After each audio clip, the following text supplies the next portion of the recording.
नमस्कार, star blue news में आपका स्वागत है। मैं हूं पवन कुमार चौधरी और आज हमारे बीच स्टूडियो में ऐसे व्यक्ति हैं जिन्हें मुंगेर के एक जुझारू नेता के रूप में जाना जाता है। मुंगेर लोकसभा चुनाव हो, विधानसभा चुनाव हो या जनता की समस्याओं को लेकर सड़कों पर उतरने की बात हो, हर मुद्दे पर, हर मोर्चे पर अपनी अनूठी छाप छोड़ने वाले राष्ट्रवादी कांग्रेस पार्टी के नेता सह शरद पवार विचार मंच के बिहार संयोजक संजय केसरी जी बातचीत के लिए हमारे बीच स्टूडियो में मौजूद है।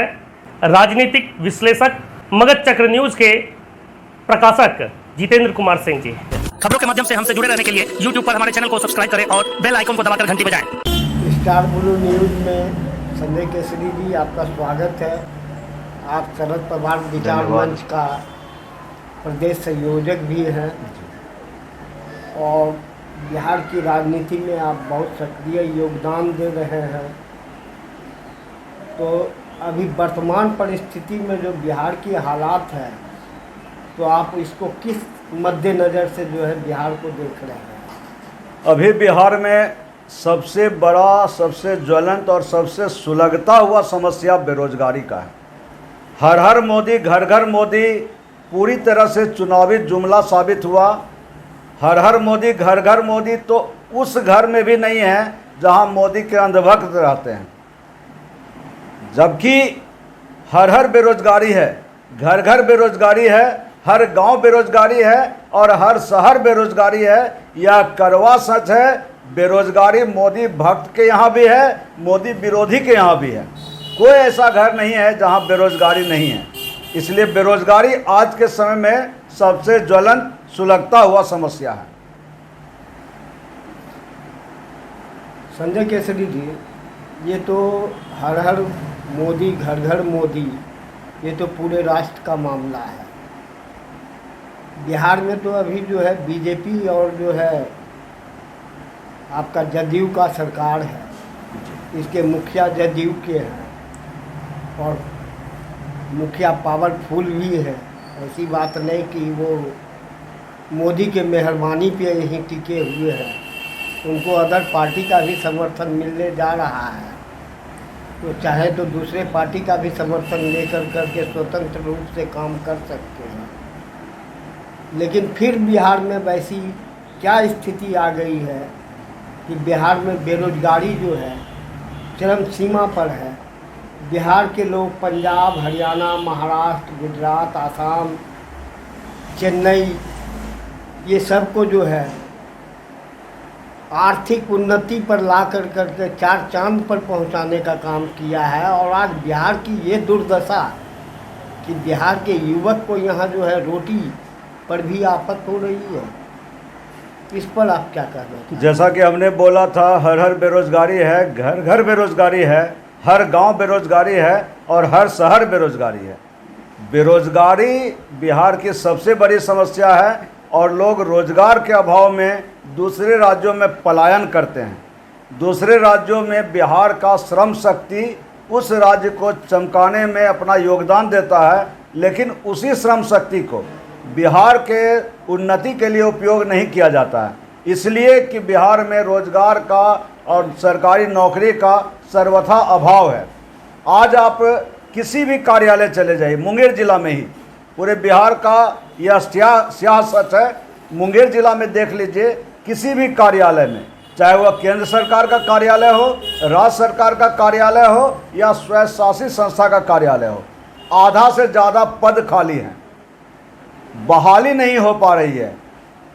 मुंगेर जिला में 40,000 से ज़्यादा पद खाली पड़े हुए हैं, बरसों से खाली पड़े हुए हैं। इस पर बहाली नहीं हो रही है। मैं पूछना चाहता हूं कि ये पद किसके लिए खाली रखा गया है, क्यों बहाली नहीं हो रहा है?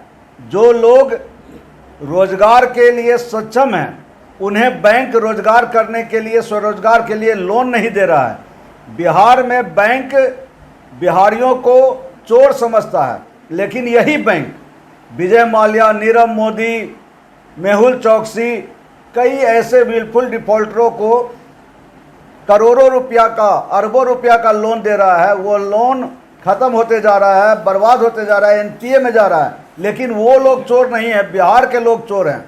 बिहार में राजनीतिक इच्छा शक्ति का अभाव है, बैंकों पर नकेल कसने की जरूरत है, और बिहार में जो भी खाली पद हैं उस पर बेरोजगारों को जबरन कब्जा करने की जरूरत है। अगर सरकार खाली पड़े पदों पर बहाली नहीं लेगा तो बेरोजगार उन खाली पदों पर कब्जा कर लेगा, अपने को उस खाली पद पर स्वतः नियोजन करके सरकार को रिमाइंडर देगा, चिट्ठी देगा, सरकार को सूचित करेगा कि आपने हमारे बार बार अनुरोध के बाद भी इन खाली पड़े पदों पर हमारे बहाली की प्रक्रिया नहीं अपनाई है, जिसके कारण बाध्य होकर मैं स्वयं को इस पद के योग्य पाते हुए अपने को स्वतः नियोजन करता हूं इस पद पर, और आपको सूचित कर रहा हूं कि आप हमारा वेतन भत्ता टीए डीए इस पद के लिए शुरू कर दीजिए। जब ऐसी स्थिति आएगी तो पूरी तरह से अराजकता फैलेगी। मैं सरकार से निवेदन करता हूं कि बेरोजगार आक्रोशित हो जाए, अराजक स्थिति में बिहार को पहुंचाने के लिए बाध्य हो जाए, उसके पहले तमाम खाली पड़े पदों पर बहाली की प्रक्रिया शुरू कर दी जानी चाहिए। अभी अभी संजय जी हम देखे हैं कि आपका बिहार का उद्योग मंत्री बिहार में उद्योग जगत में द्वितीय स्थान हिंदुस्तान में प्राप्त किया है, और ये दावा कर रहा है कि हमने बिहार को बेरोजगारी से मुक्त कर दिया है, इतना उद्योग का जाल बिछा दिया है। क्या आप अपने मुंगेर गिरी जिला में आप बता सकते हैं कितने उद्योग लगे हैं अभी तक में? झूठ बोल रहे हैं शाहनवाज हुसैन। शाहनवाज हुसैन बेरोजगारों को इस तरह से उसकी भावनाओं के साथ खिलवाड़ कर रहे हैं। शाहनवाज हुसैन किसी दिन बेरोजगारों के चक्कर में फंस जाएंगे तो बेरोजगार उनका गिरेबान पकड़कर हर घर घुमाएगा और कहेगा कि देखो शाहनवाज हुसैन, देखो बिहार के उद्योग मंत्री, जो तुम गलत बयानी कर रहे हो कि बिहार पूरे देश में उद्योग के मामले में दूसरा स्थान पहुंच गया है। कहाँ उद्योग खुला है? एक दो उद्योग अगर पूरे बिहार में खुल गया है तो बिहार दूसरा स्थान हासिल कर लिया है। यह गलत बयानी बेरोजगारों को आक्रोशित कर रही है। हर घर में बेरोजगारी है। किस घर का बेरोजगारी दूर किए है शाहनवाज हुसैन जी? ये आप दो चार नाम लेकर बता दीजिए। गलत बात बेरोजगार अब बर्दाश्त नहीं करेगा। अब बेरोजगारों का आक्रोश सुलगता जा रहा है। इसे शासन प्रशासन को और सुशासन को समझना होगा। जहाँ तक सवाल है संजय जी, हमें जहाँ तक जानकारी मिली है कि भारत सरकार जो है औद्योगिक क्षेत्र के लिए एमएसएमई का लाइसेंस 500-500 रुपया में बेच रही है, और वही लाइसेंस को दिखा करके एक आंकड़ा जो है प्रस्तुत कर रही है कि हमने बिहार में इतना उद्योग लगा दिया है, जबकि उद्योग नाम की चीज़ हम कहीं पर देख नहीं रहे हैं, लेकिन लाइसेंस हर व्यक्ति के हाथ में देख रहे हैं। वो 500 रुपया में ख़रीदा गया भारत सरकार से लाइसेंस। क्या आप इसको मानते हैं?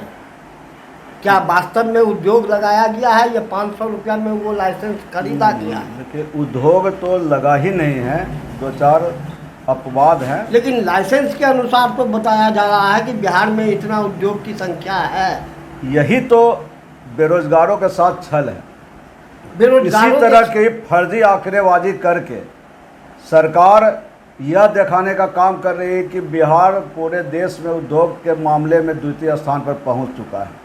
एमएसएमई का लाइसेंस, जो सूक्ष्म और मध्यम उद्योग का लाइसेंस अगर 500-500 रुपया में बेचकर विंडो ड्रेसिंग किया जा रहा है बेरोजगारी का, तो इससे न बेरोजगारों का भला हो रहा है न बेरोजगारों का आक्रोश शांत हो रहा है। बल्कि यह एमएसएमई महाघोटाला जरूर समय के साथ उभर कर सामने आएगा। और जिस एमएसएमई में प्रधानमंत्री मोदी जी ने बड़े गर्व से कहा था कि एक दिन में 1 करोड़ का लोन स्वीकृत होगा, मुंगेर के डीएम से पूछ लीजिए। जिला उद्योग कमेटी का जो बैठक, जिसके अध्यक्ष मुंगेर के डीएम होते हैं, मुंगेर के जिला उद्योग महाप्रबंधक और तमाम तरह के एलडीएम वगैरह सभी विभाग के हेड जिस कमेटी में बैठते हैं, उस कमेटी से एमएसएमई का जो लोन सैंक्शन किया जाता है, आंकड़ा गवाह है। डीएम से पूछ लीजिए, जिला के सर्वोच्च पदाधिकारी हैं, कितना लोन स्वीकृत हुआ है आज तक का हम बोल रहे हैं, इस साल का बोले, इस पिछले वित्तीय वर्ष का जिला पदाधिकारी का आंकड़ा आपका पोल खोल देगा और शाहनवाज हुसैन के मुंह पर कालिख मल देगा। एक जिला का आंकड़ा देख लीजिए और पूरे बिहार का जिला आंकड़ा देखिएगा तो शाहनवाज हुसैन जो उद्योग मंत्री जो इस तरह की गलत बयानी कर रहे हैं वो किस बिल में जाके छुपेंगे यह कहा नहीं जा सकता। जहाँ तक बात आती है संजय जी कि सरकार ये स्पष्ट रूप से बोल चुकी है कि हम बेरोजगार युवकों को सरकारी नौकरी दे नहीं सकते। संविदा पर जो है हम उसे कार्य दे सकते हैं, वो संविदा आधारित कार्य के योग्य है, तो वैसे युवाओं को हम जो है इस क्षेत्र में रोजगार देने के लिए तैयार हैं। अभी फ़िलहाल जो है भारत सरकार ने एक स्कीम बनाई है। अभी तो अग्निपथ आपके सामने एक ज्वलंत मुद्दा आया ही था जो कि 4 साल की नौकरी थी। अभी जो है बिहार पुलिस में या अगर और भी राज्यों के पुलिस में जो है भारी कटौती के लिए एक प्रस्ताव आया है जो कि संविधान का रूप का दर्जा भी प्राप्त कर चुका है जहाँ तक ये। तो इसमें जो है जो थाना में पुलिस कार्यरत है वो सिर्फ अपना लॉ एंड ऑर्डर को देखेंगे। थाना की अदर कार्य जो भी होता है, सम्मन बांटना, नोटिस बांटना, ये सब जो है लोगों का पता करना, ये जो पुलिस करती थी, ये अब इस क्षेत्र में जो है युवाओं को रोजगार मिलेगा, वो काम वो करेगा। ऐसे पद को सृजित किया जा रहा है। तो सरकार का तो कहना है कि हम रोजगार का अवसर बढ़ा रहे हैं, लेकिन हम आपको सरकारी नौकरी नहीं दे सकते। देखिए, सरकार बेरोजगारों के भावनाओं से खेलकर आग से खेलने का प्रयास कर रहा है। जिस तरह अग्निवीर योजना का देश में व्यापक विरोध हुआ, नौजवान सड़कों पर उतर गए, यह नौजवानों का आक्रोश यह दर्शा रहा है कि सरकार बेरोजगारों के भावनाओं के साथ खेल रही है। जो भूखे लोग हैं, भूख से तड़प रहे हैं, उसको भरपेट भोजन के बदले अगर रोटी का एक टुकड़ा भी मिलता है तो उस पर टूट पड़ते हैं भूखे लोग। लेकिन रोटी का एक टुकड़ा उसका भूख मिटाने में सक्षम नहीं होता है। इसी तरह बेरोजगारी से जो व्यथित है हमारा समाज, उसे रोटी के एक टुकड़ा की तरह अग्निवीर योजना उसके सामने परोसा गया है। मजबूरी में लोग बेरोजगार इसे स्वीकार करेंगे, लेकिन इससे बेरोजगारी दूर नहीं होगी। यह सरकार का आंकड़ों का मकड़जाल इससे साबित करेगा कि हम बेरोजगारी दूर कर रहे हैं, लेकिन 4 साल के बाद वो पुनः बेरोजगार हो जाएंगे। और जहाँ तक पुलिस विभाग या अन्य विभाग में संविदा पर काम करवाने का जो इस तरह का प्रस्ताव आया है, इसका बेरोजगार और राष्ट्रवादी कांग्रेस पार्टी, शरद पवार विचार मंच घोर विरोध करती है। सड़कों पर उतरकर हम लोग कोहराम मचाएंगे। बेरोजगारों के भावनाओं के साथ खेलने के किसी भी प्रयास का हम तीव्र विरोध करेंगे। हमारा स्पष्ट कहना है कि जो भी पद खाली हैं उस पर पहले बहाली करो, तब तरह तरह का आंकड़ेबाजी लाओ।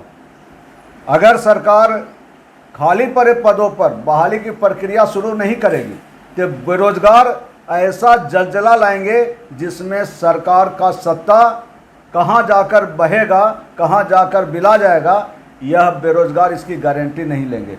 बेरोजगारों को जब नौकरी नहीं दिया जाएगा तो जिला में भी कोई भी काम नहीं होने दिया जाएगा। जिला पदाधिकारी कार्यालय को बेरोजगार बंधक बनाने के लिए बाध्य होंगे और इसकी पूरी जिम्मेवारी सरकार की होगी। संजय जी, एक सवाल आपसे और हम करना चाहेंगे। जब भारत का सारा सेक्टर जो है निजी क्षेत्र में जा रहा है, तो फिर सरकार और प्रशासन को भी निजी क्षेत्र में क्यों नहीं डाल दिया जाए? इसमें क्या आप अपना सहमति जताते हैं कि सरकार भी हमारा निजी क्षेत्र का हो और प्रशासन भी हमारा निजी क्षेत्र का हो? देखिए, निजी क्षेत्र समावेशी विकास के लिए ज़रूरी है, सरकारी क्षेत्र भी ज़रूरी है। और भारत में आज़ादी के बाद मिली जुली अर्थव्यवस्था का संकल्पना किया गया था, जिसमें निजी क्षेत्र भी हैं को भी अवसर मिलेगा और सरकारी क्षेत्र को भी अवसर मिलेगा। सिर्फ निजी क्षेत्र के हाथों में पूरा अर्थव्यवस्था, पूरा सेवा का बागडोर सौंपे जाने से अडानी अंबानी जैसे लोगों का वर्चस्व हो जाएगा लेकिन जनता को कोई राहत नहीं मिलेगा। फौरी तौर पर लगेगा कि निजी क्षेत्र में जाने से सेवा में सुधार होगा, लेकिन जनता को कोई राहत नहीं मिलेगा और फिर जन विद्रोह होगा, जन सैलाब आएगा, जो सरकार के लिए और देश के लिए घातक साबित होने वाला है। बिहार सहित पूरे देश भर में जिस तरह से बेरोजगारी की स्थिति है, बेरोजगारों को लेकर जो सरकार के द्वारा कई लोक लुभावन नई योजनाएं लाई जा रही है, बेरोजगार आज सड़कों पर आंदोलन करने के लिए मजबूर है। इन सभी मुद्दों पर बेबाक ढंग से संजय केसरी ने अपनी बात रखी है। अभी आप हमारे चैनल पर आए तो चैनल को सब्सक्राइब करें, बेल आइकन को दबाकर घंटी बजाएं, वीडियो को लाइक करें और अधिक से अधिक शेयर करें।